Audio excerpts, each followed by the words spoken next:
Oh yeah, we're on Cora. It was the sweetest thing I ever saw. It was like he knew he would never see her again, that Aunt Bundren was driving him from his mother's deathbed. Never to see her in this world again. I always said Darl was different from those others. I always said he was the only one of them that had his mother's nature. This one's Cora. Had any natural affection. Not that Jewel, the one she labored so to bear and coddled and petted so, and him flinging into tantrums or soaking spells, inventing devilment to devil her until I would have frailed him time and time.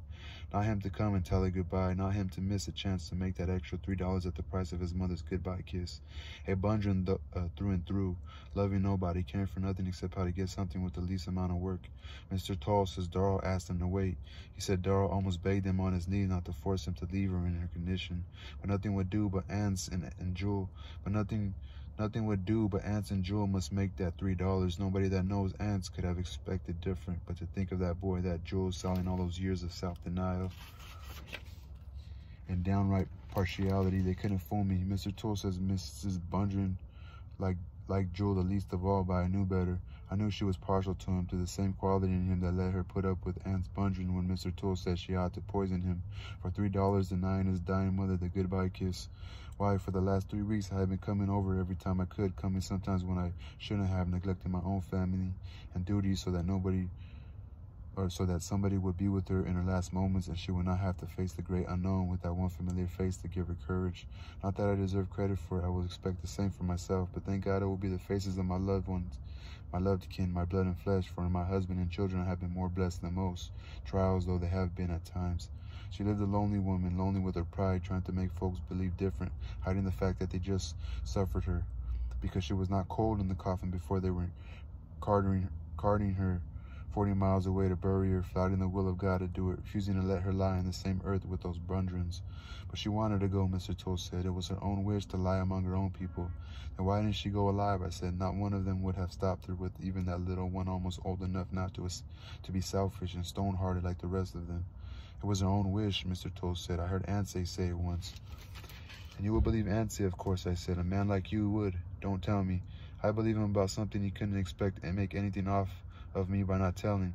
I believe him about something he couldn't expect to make anything off of me by not telling, Mr. Toll said. Don't tell me, I said. A woman's place is with her husband and children, alive or dead. Would you expect me to want to go back to Alabama and leave you and the girls when my time comes, that I left of my own will to cast my lot with yours for better and worse until death and after? Well, folks are different, he said. I should hope so. I've tried to live right in the sight of God and man for the honor and comfort of my Christian husband and the love and respect of my Christian children, so that when I lay me down in the consciousness of my duty and reward, I will be surrounded by loving faces, carrying farewell kiss of each of my loved ones into my reward. Not like Addie Bundren dying alone, hiding her pride in her broken heart, glad to go, lying there with her head propped up so she could watch Cash build in the coffin, having to watch him so he could not skimp on it like as not, with those men not worrying about anything except if there was time to earn another $3 before the rain come and the river got too high to cross it, like as not. If they hadn't decided to make that last load, they would have loaded her into the wagon on a quilt and crossed the river first and then stopped and give her time to die what Christian death they would let her, except Darl. It was the sweetest thing I ever saw. Sometimes I lose faith in human nature for a time. I'm assailed by doubt, but always the Lord restores my faith and revealed to me his bounteous love for his creatures. Now Jewel, the one she had always cherished, not him. He was after that $3 extra. It was Darl, the one that folks say is queer, lazy, pottering about the place, no better than Ansay with cash, a good carpenter and always more building than he can get around to, and Jewel always doing something that made him some money or got him kicked about, and that near-naked girl always standing over Addie with a fan so that every time a body tried to talk to her and cheer her up, would answer for her right quick, like she was trying to keep anybody from coming near her at all. It was Darl. He come to the door and stood there looking at his dying mother. He just looked at her and I felt that bounteous love of the Lord again in his mercy. I saw that with Jewel she had just been pretending, but that it was between her and Darl that the understanding and the true love was. He just looked at her, not even coming in where she could see him and get upset, knowing that Ansay was driving him away and he would never see her again. He said nothing, just looking at her. What you want, Darl? Dewey Dell said, not stopping the fan, speaking up quick, keeping even him from her. He didn't answer, he just stood and looked at his dying mother, his heart too full for words.